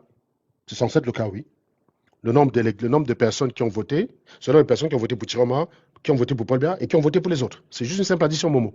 Hein? C'est juste ça. Donc on est censé, plus l'abstention, on est censé avoir 8 millions. Et là où vous pouvez parfois aller frauder, c'est en allant chercher sur l'abstention. Sauf que vous ne pouvez pas aller chercher sur l'abstention n'importe où. Parce que dans les 18 départements, là, on connaît l'abstention. Donc, regarde, si tu vas augmenter, si dans les PVDL, comme on se retrouve avec une participation de 80% dans les 18 départements, il y a un problème. Il y a une fraude, mon gars. Vous êtes des gros voleurs.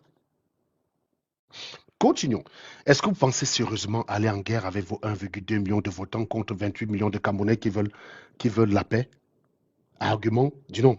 Tu te souviens maintenant que Paul Biya devient parfois président avec très peu de gens qui ont voté pour lui parce qu'en 2018, tu n'as pas fait le même raisonnement. En 2018, Paul Biya a voté à un maximum de 2 millions de personnes qui ont voté pour lui. S'il y a 28 millions de Camerounais, ça veut dire qu'il y a 26 millions qui n'ont pas choisi Paul Biya. Il y a 26 millions qui n'ont pas choisi Paul Biya. Cet argument vaut aussi en 2018 quand Paul Biya a gagné. Donc, zéro. Par ailleurs, j'ai noté que vous avez drastiquement minoré le nombre d'électeurs dans la Léké pour faire aboutir votre thèse. Mais si tu penses que le nombre d'électeurs de la Léké est faible par rapport à ce qu'il dit, tu apportes la preuve du contraire. Voici. Elecam a publié le nombre de départements, le nombre d'électeurs par département et par région. On sait combien il y a d'électeurs à Douala, à Yaoundé. Non. Elecam a publié par région, pas forcément par département. Donc, les chiffres des 18 départements que vous avez péremptoirement choisis ne donnent pas 80% de l'électorat national. C'est donc sur la base des calculs erronés. Je ne sais pas où sont donc ces données. Il fallait les donner. Tu les écris, tu ne dis même pas. Tu viens, tu dis, ça s'appelle discours performatif. C'est vrai parce que je dis que c'est vrai. Et l'ECAM a publié des chiffres. Oui, où sont les chiffres d'électeurs de l'ECAM? Publie-les parce que nous, on tape dessus, on ne trouve pas ce que tu dis. Hein? Et moi, le tableau que je vous ai démontré là avec les départements, la Léké et le nombre de votants, on était arrivé à la conclusion que ça faisait bien 80, c'était 79, quelques. On n'était pas loin de 80%.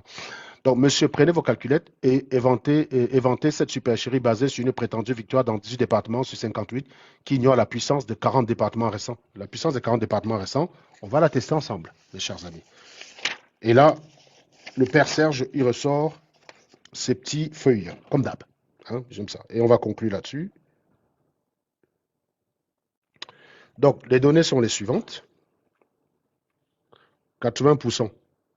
Donc, les PV que Chiroma a correspondent à 80% de l'électorat. Donc, ça, et il a fait une projection à partir de là pour dire il n'y a aucune raison que les 20% autres votent différemment. Et la question ici, c'est est-ce que c'est rationnel ou pas rationnel? Parce que pour que vous imaginez que les 80% ne sont pas représentatifs du reste, c'est que vous imaginez qu'il y a un scénario où les 20% qui restent se comportent de façon drastiquement différente des 80%. Bon, ça c'est une hypothèse qu'il a pris, Chiroma. On va vérifier laquelle des deux est rationnelle. Vous qui pensez qu'on peut utiliser ces projetés, il n'y a pas de raison que 20% votent contrairement à 80%. Donc, je pense que j'ai gagné. Et vous pensez que non, mon ami, tu as 80%, rien n'empêche que les 20% qui restent votent drastiquement différemment et se comportent, mais d'une façon totalement différente des 80%. Voilà. Donc, score de loi Païb, 31,26. Score de nombre de personnes qui ont voté pour Chiroma, c'est ça. Nombre de bureaux de vote pris en compte, c'est 15 000. Et ici, j'ai pris une hypothèse très conservatrice. J'ai considéré que les bureaux de vote sont 50-50 dans les deux cas. Parce que si je prends 80-20, c'est à l'avantage de Chiroma. Ça va faciliter la conclusion. Je peux considérer raisonnablement que 50% des bureaux de vote sont dans les 80% et 50% dans les autres. En réalité, ça peut être un peu plus, un peu moins ou un peu plus, mais dans tous les cas, si j'avais fait, si j'avais considéré que 80% des bureaux de vote sont là où Chiroma a pris des trucs, ça avantageait considérablement Chiroma. Donc l'hypothèse que j'ai pris le désavantage. Donc si malgré tout on peut conclure, ça veut dire qu'on n'a pas besoin d'aller plus loin. Voilà. Corps électoral, d'après les données LECAM, 7,8 millions, 400 blablabla, blablabla. Nombre de personnes qui restent, nombre de personnes, qui ont voté, nombre de personnes qui restent, voilà, nombre de personnes, c'est 1. Ça, c'est 100 moins. C'est égal à N moins. C'est égal à N total moins ça. Donc, non, c'est égal à C moins 0,8 C. Autant pour moi. C'est 0,2 C. Donc, j'ai mis 0,8, mais j'ai bien calculé 0,2 à la calculatrice. Donc, c'est 0,2 C. Donc, ça, c'est le nombre, ce qui reste, le nombre d'inscrits. Ça, c'est ce qui reste. Ça, c'est ce qui va rester pour aller chercher les marges là-bas en appliquant le même taux de participation. Donc, sur la base des PV de Chiroma, participation 50,5%, ça, c'est la moyenne des participations dans les 18 départements.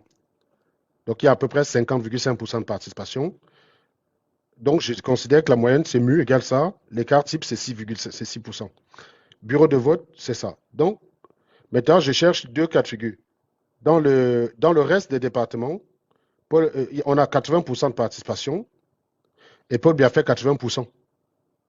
On a 90, deuxième scénario, 90% de participation et Paul Biya, et donc, P2, c'est le taux de participation. Si on a 80% de participation, ça veut dire que voilà le nombre de votants où il va falloir aller chercher des voix pour donner à Paul Biya. Si on a 90% de participation, c'est là qu'il va falloir chercher les voix pour donner à Paul Biya pour qu'il rattrape Chiroma. Le nombre de votants, ça va être le nombre de votants dans les départements ou dans les 80%, plus le nombre de votants dans les 20% restants. Et dans les 20% qui restent, pour que Paul Biya gagne, il faut que Paul Biya prenne une proportion X des restes de votants.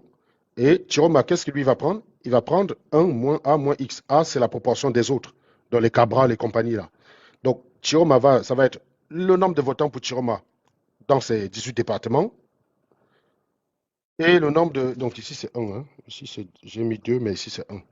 Score de Biya dans les 18 départements, plus score de Biya dans les 20%. Score de Chiroma dans les 18 départements, plus score de Chiroma dans les 20%, dans les 40 qui restent. Et donc, pour que Biya gagne, je vous ai dit, c'est l'ordre qui compte, ce n'est pas le score, on s'en branle. Donc, quelle est la condition sur X pour que ça soit supérieur à ça? On a A, c'est la proportion des autres, on a dit que c'était à peu près 13%. Donc, X doit être égal à ça. Et donc, j'ai pris deux scénarios. Participation à 80% avec V égale ça. Il faut que Biya, dans les 20% qui restent, il faut qu'on ait 80% de participation dans les 20% qui restent.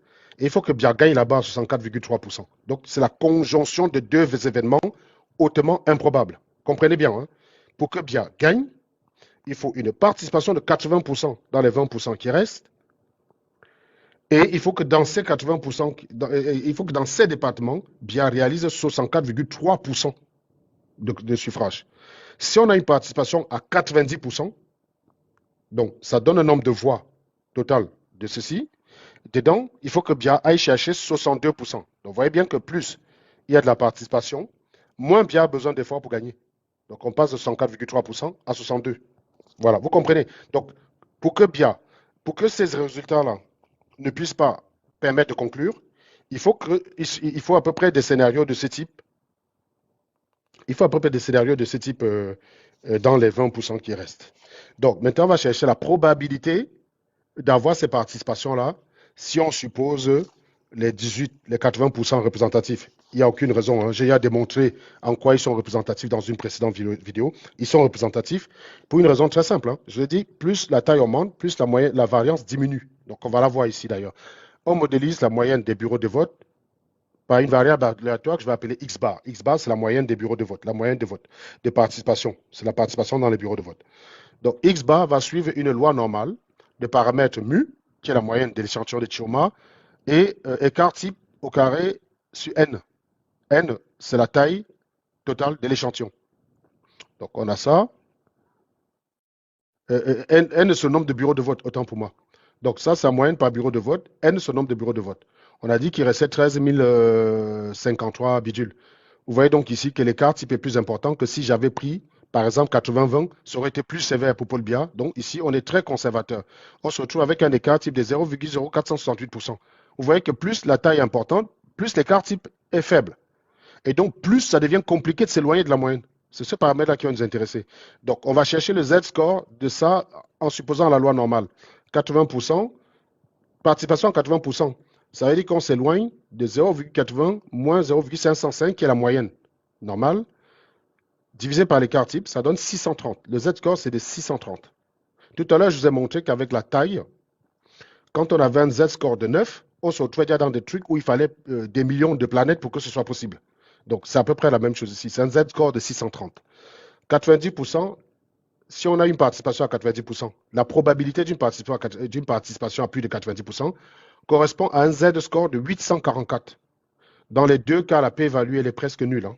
Elles sont inobservables. C'est impossible. Donc, la probabilité d'avoir du 80%, c'est très, très, très faible. Ça, c'est une participation moyenne. Hein.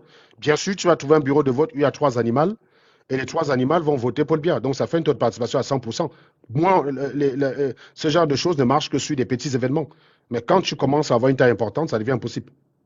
Donc, globalement, la participation moyenne sur les 13 000 bureaux de vote que je lui accorde, non, c'est animal, 3 animaux, monsieur As. C'est 3 animaux, madame, monsieur.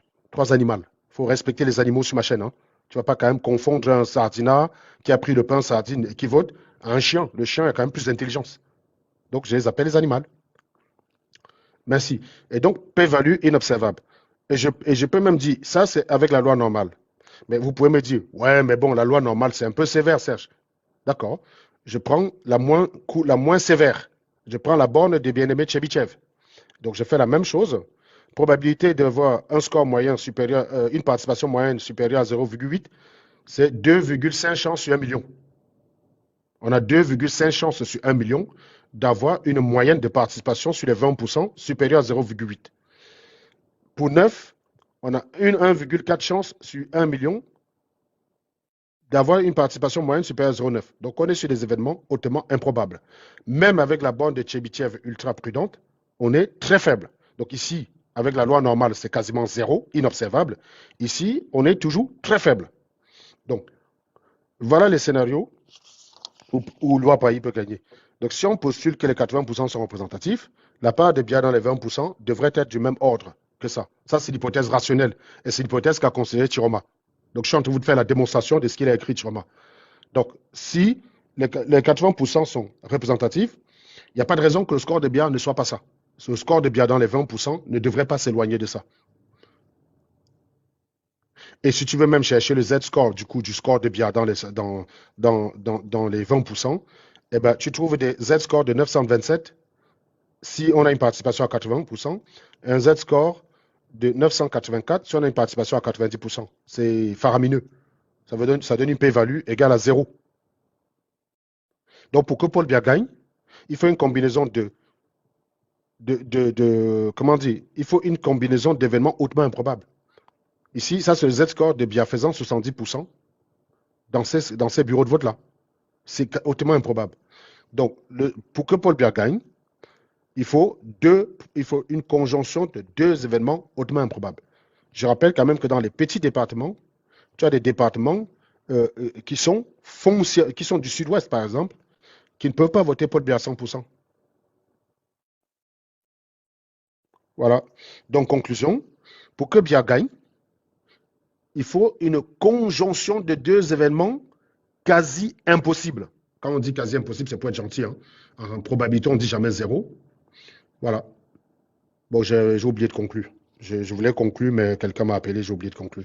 Donc, au regard de ce que je viens de vous démontrer, Chiroma a bien raison de considérer que les 80% permettent de conclure. Voilà. Donc, Chiroma a gagné. Chiroma a gagné, il a raison de faire ses projections. Et c'est Momo qui a tort de penser que ce n'est pas suffisant parce que Momo est irrationnel. Si vous êtes rationnel, c'est le truc c'est le plus rationnel. Hein. Si vous êtes rationnel, c'est l'hypothèse qu'il faut prendre en compte. C'est qu'il n'y a pas de raison que les 20% votent différemment des 80%. Il n'y a rien qui explique ça.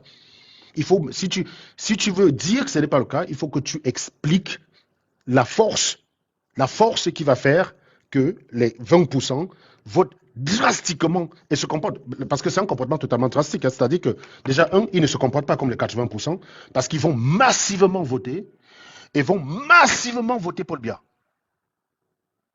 Si vous avez envie de croire à ça pour que Paul Biya gagne, c'est libre à vous les gars. Mais vous êtes sur une autre planète, vous n'êtes pas sur Terre. Ceci, je m'en fous de ce que va dire le Conseil constitutionnel. J'espère qu'ils vont trouver du bon sens et j'espère que l'armée prendra ses responsabilités de ne pas tirer sur les manifestants. L'armée va prendre ses responsabilités d'être aux côtés du peuple. Quand vous avez un pouvoir légitime qui vous donne des ordres, vous ne devez pas le respecter. Votre responsabilité, c'est de recevoir des ordres d'un pouvoir légitime pour protéger votre population. Quand vous avez quelqu'un qui vous demande de tirer sur la population, c'est comme une menace extérieure ou intérieure. C'est une menace. En demandant d'aller tirer sur des gens, vous devenez une menace. C'est une menace contre les populations. C'est une menace de l'intérieur. C'est comme c'est des terreaux qui sortent de l'intérieur pour agresser les Camerounais. Vous devez prendre vos responsabilités. Je ne peux pas être plus clair. Et prendre vos responsabilités, c'est d'être du côté des Camerounais. Donc, Camerounais, on essaie de vous voter une victoire. Vous avez voté en masse contre une personne. Même si vous n'avez pas voté, sachez que si vous défendez aux côtés de ceux qui réclament la victoire de Chiroma, vous êtes du bon côté. Vous êtes du bon côté. Vous êtes du bon côté de l'histoire. Ne laissez pas faire. Et l'armée, j'en appelle à sa responsabilité de ne pas tirer sur des gens qui réclament une justice dans leur pays. Tu me demandes de faire un cours de statistique ou de probabilité. Non, je ne suis pas là pour faire des cours. Je suis là pour vous donner une application, d'essayer de la vulgariser au maximum sans perdre l'information, mais je ne suis pas là pour faire un cours. Si vous voulez faire des cours, vous allez sur Internet, il y a des cours de probabilité qui sont disponibles. Allez-y. Un jour, quand je suis en live, s'il y a un truc que vous n'avez pas compris, vous venez, je vais vous expliquer. Si c'est de mon niveau. Parce que je n'ai pas non plus un niveau de doctorat en statistique, hein, non plus. Voilà.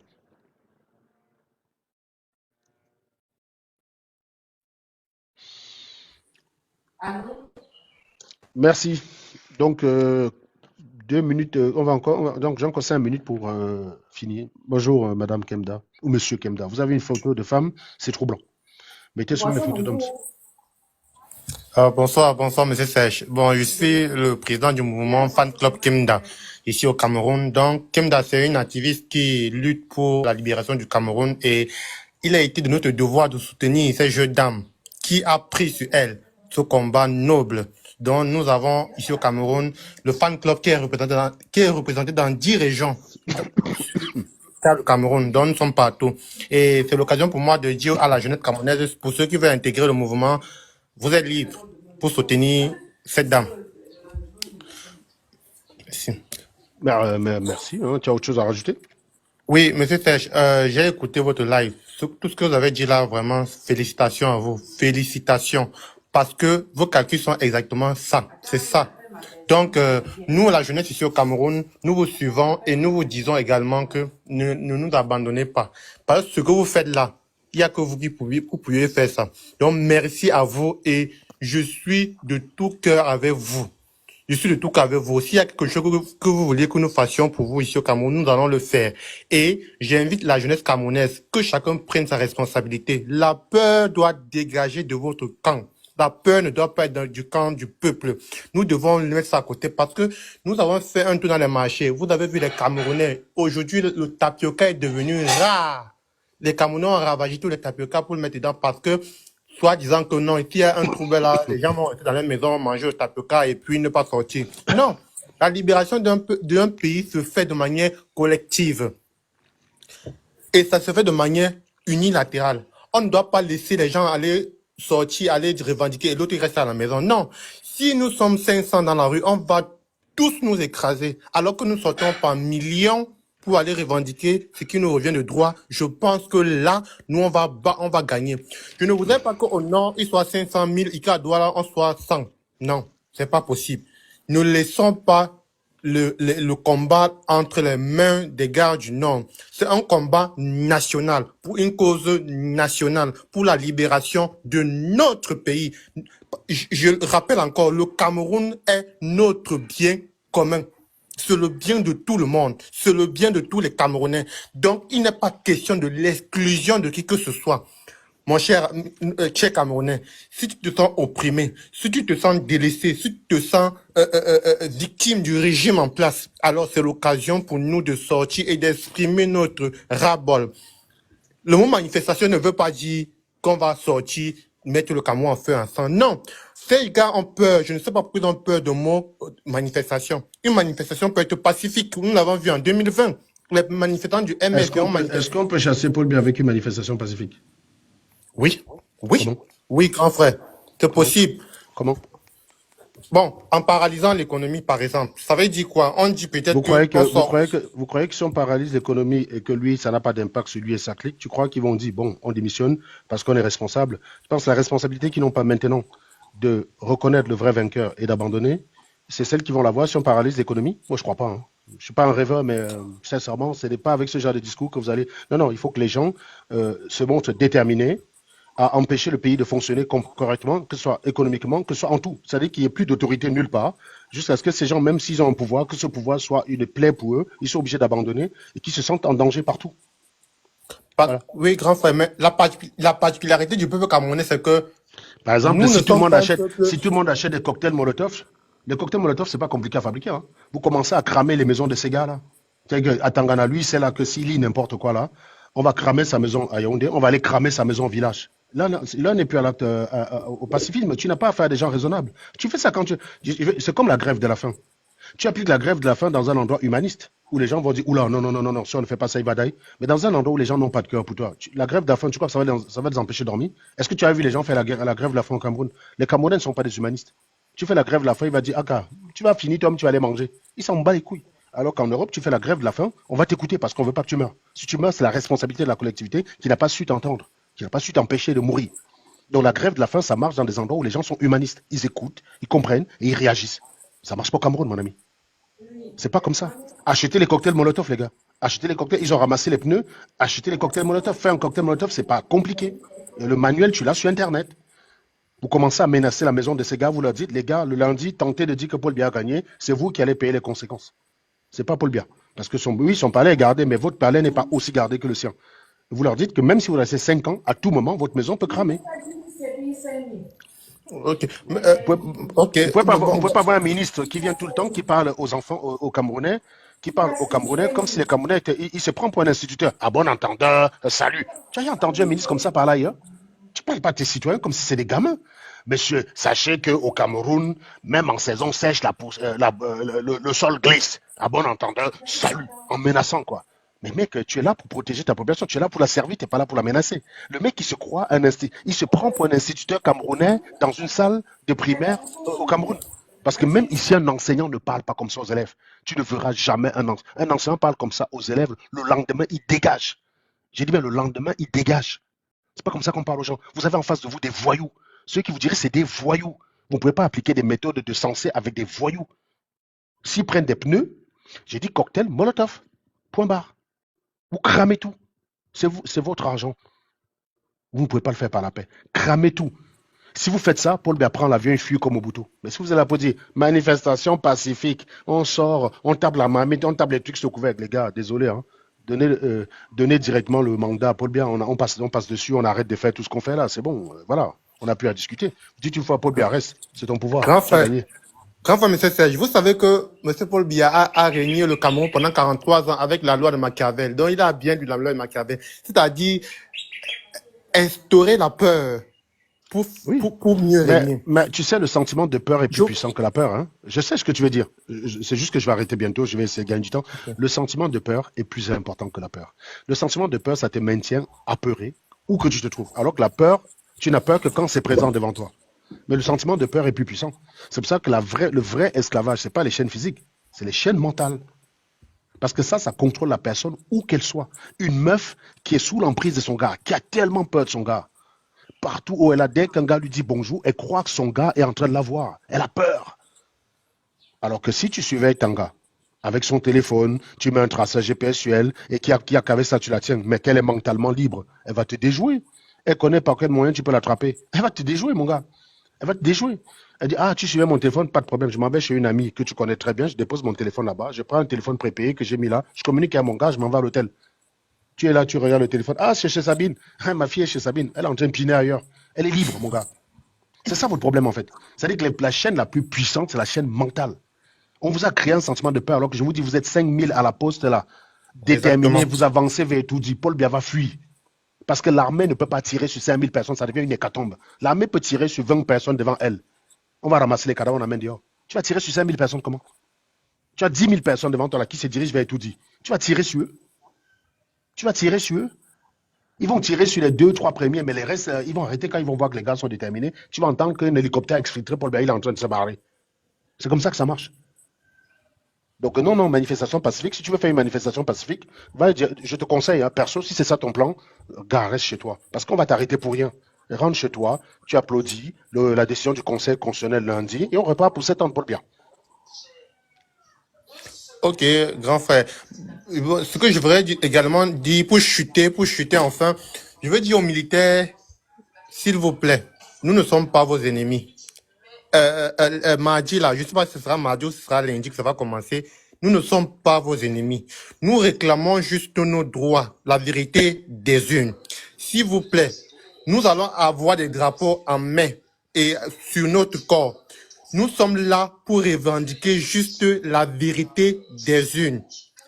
Je vous en supplie, encadrez les manifestations, accompagnez la population, obtenir ce qu'elle a souhaité. Limite le couvercle de marmite là, oui, vous pouvez sortir avec ça comme bouclier, mais pas pour taper.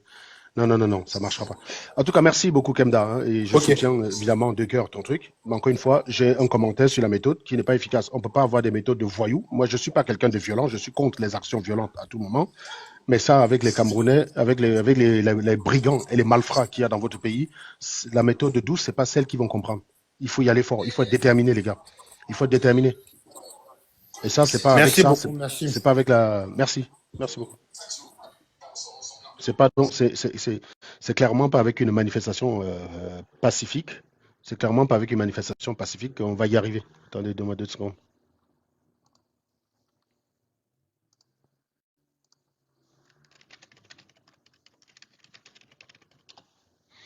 Donc c'est clairement pas avec une manifestation pacifique qu'on va y arriver, c'est impossible. Je vous dis tout de suite, c'est mort. Muerto, c'est mort. Oubliez vite. Achetez vos cocktails, achetez les bidons, achetez l'essence. Allez avec votre voiture, vous payez l'essence normalement comme si c'était normal, hein. Vous payez même un gars, vous lui donnez l'argent, vous cotisez l'argent, il va à la station d'essence, il paye le carburant, vous rentrez, vous siphonnez ça à la maison. Vous prenez le tuyau, non? Vous mettez le tuyau dans le réservoir. Et vous fabriquez les cocktails Molotov, c'est tout. C'est comme ça que, et comme ça, lundi, dès que les gars disent Paul Biya a gagné, mais vous cramez tout, les gars, vous cramez tout. Je ne demande pas de tuer les gens, je demande de cramer des trucs. Vous cramez tout ce qui est nécessaire. Voilà. Parce que plus il y aura le feu, plus les gens vont être excités, les gens vont être survoltés. L'armée va trembler. Si vous avez une masse de personnes en furie là, qui se dirigent vers Toudi, vous allez entendre que Paul Biya a pris l'hélicoptère, il s'est barré. Il y a quelqu'un qui me dit du n'importe quoi. Bah oui, tu es Sardina, oui. Non, tu dis n'importe quoi, non. Thierry Magaille, mais pour la paix, hein, pour la paix, on laisse Paul Biya gérer les 7 dernières années, quoi. D'accord? Non, pour la paix, certes, tu peux pas inciter à la guerre quand même, hein, pour la paix, hein. Accepte que 28 millions de Camerounais se fassent entuber, qu'on ignore leur volonté, pour le bien-être d'un vieillard et d'une bande de malfrats. Oui, ça c'est pour la paix, Effectivement, Serge, tu n'es pas responsable de dire ça. Bien sûr. Serge, arrête d'inciter à la violence. Bloquez ceux qui disent ça. Si tu penses que j'incite à la violence, tu montes, on discute. Monte, on discute. Tu es bloqué.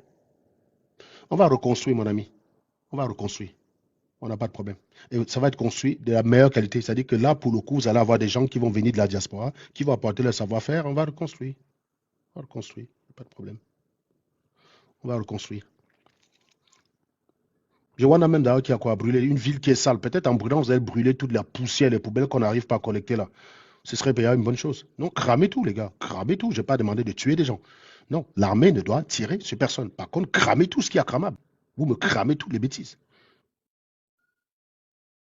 Vous ne pouvez pas demander aux gens, vous ne pouvez pas voler la voix des gens, vous leur dites taisez-vous pour la paix. Donc ça veut dire que je viens chez toi, je fais quoi? Je prends ta maison, je prends ta fille, Ta fille.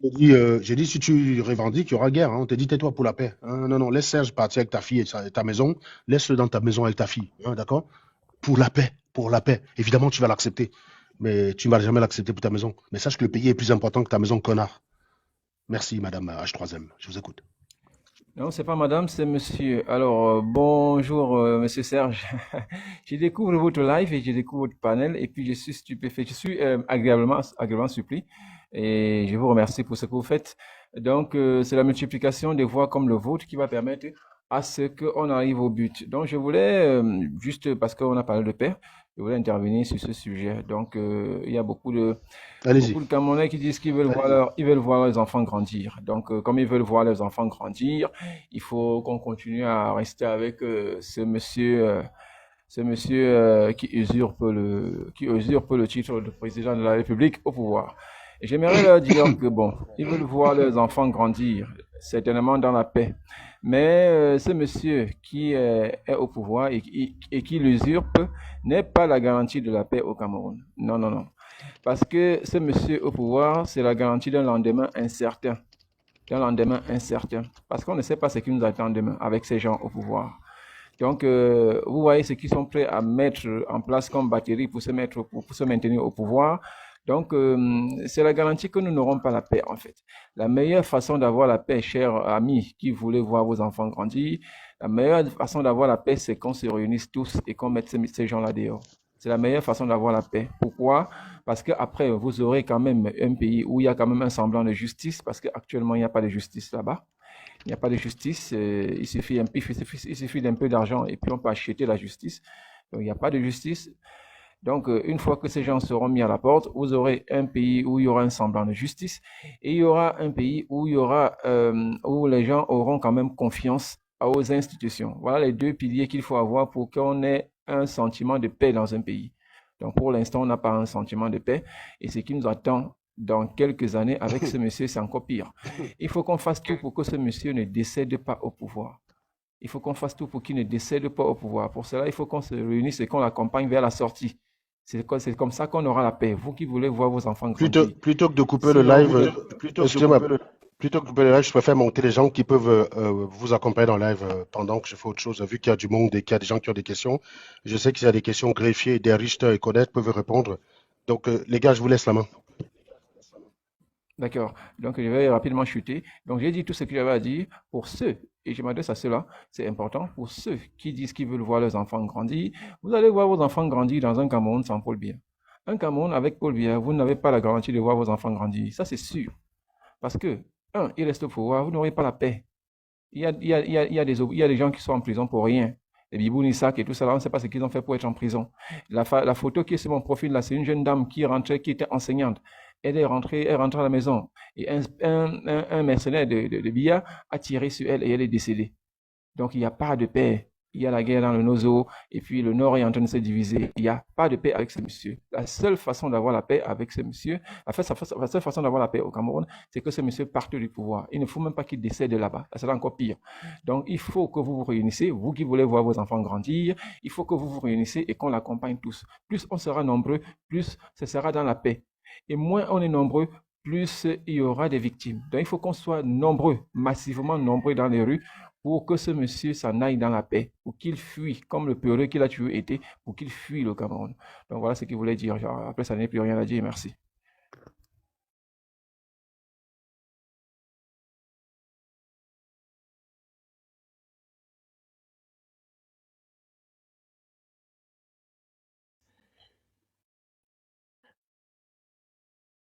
Est-ce qu'il y a quelqu'un dans les commentaires qui veut monter? Vous pouvez monter. Salut, greffier. Ouais, salut. Je suis un peu occupé là, mais ouais, ok, je vous écoute. Moi aussi, moi je suis en télétravail là, mais bon, je peux tricher. D'accord. Est-ce qu'il y a quelqu'un dans les commentaires qui veut monter défendre Paul Biya? Parce que monter défendre Paul Biya. Vous envoie votre. Ah non, j'ai cru que c'était un... Non, c'est Raoul, ok. Ouais, c'est Raoul, c'est Ces bon. derniers temps, on dirait qu'ils ont un peu honte, hein. Mais hier, j'ai vu des panels de Sardina où ils expliquaient que Paul Biya, là, ce mandat, c'est le mandat de la souveraineté totale, de la libération du Cameroun. des intérêts occidentaux. C'est vraiment le mandat où il va dépasser Ibrahim Traoré, quoi. 43 ans après, quoi. Ouais, c'est ça, voilà. Il va libérer toute l'Afrique dans ce mandat. Ouais, et tu sais ce qui va se passer quand on va le chasser. Il était à deux doigts de vraiment libérer le Cameroun, quoi. C'est ça, C'est-à-dire il que allait c'est sortir quand une il était monnaie. prêt, c'est quand il était prêt, quand c'était le moment que la France a décidé de le chasser. Mais tu sais quoi, Raoul, si on le chasse là, les gars vont faire la même propagande avec, comme Gaddafi. Ils vont dire, vous savez, Ah oui. quand Paul Biya voulait créer 10 satellites, un au nord, un au sud, il voulait libérer le Gabon, il voulait faire, je sais pas, un transafricain qui devait partir de Alger il devait construire des routes. Paul Biya, vraiment le libérateur de l'Afrique, on l'a retiré au pouvoir. Je crois que Simplice est un pro Biya. Il voulait parler. Pourquoi des Richter n'arrivent pas à monter? C'est bizarre. Si, il est là, De Richter. Il y a Simplice, j'espère que tu es pour Paul Biya, parce que je t'ai fait monter. Tu peux ouvrir ton micro pour parler.